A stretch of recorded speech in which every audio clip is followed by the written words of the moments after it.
047, N. Holy Bernard.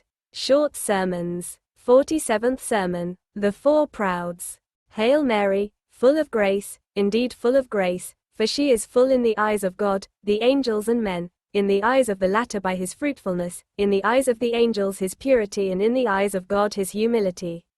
In this third virtue she calls herself the object of the gaze of him who lowers his gaze on the humble things and turns it away from the lofty things with disdain.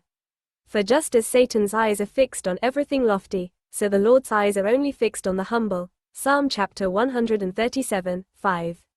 Moreover, he says in the Song of Songs, "Return, return, O Shunammite, return, return, so that I can look upon you." Cant 6, 12. If he repeats, "Come back," 4 times in a row, it is because of the 4 kinds of pride that have turned him away from God and withdrawn him from his eyes. In fact, there is the pride of the heart, the pride of the mouth, the pride of works, and finally the pride of clothing. The pride of the heart makes a man great in his own eyes.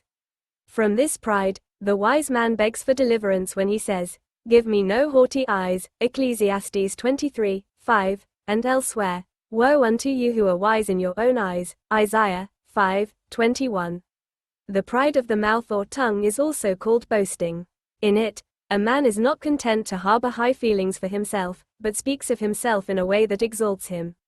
Moreover, the psalmist says, "May the Lord destroy all deceitful lips and the tongue that speaks boastfully," Psalm chapter 11, 4. As for the pride of his works, this is the case when a man does everything to appear great.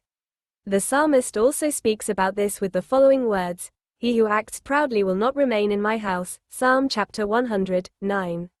The pride of clothing is what leads men to dress in magnificent clothing in order to appear glorious.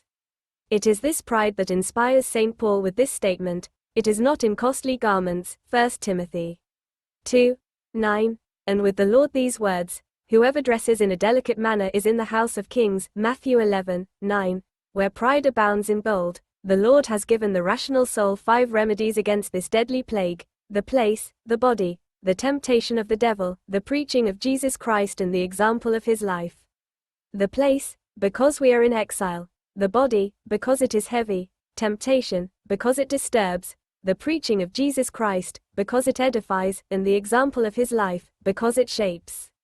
For just as the soul is the life of the body, so God is the life of the soul, and just as the body is dead when it ceases in its 5 senses to feel the effect of the soul, so too is the soul dead when it no longer feels humbled by the Lord through these means.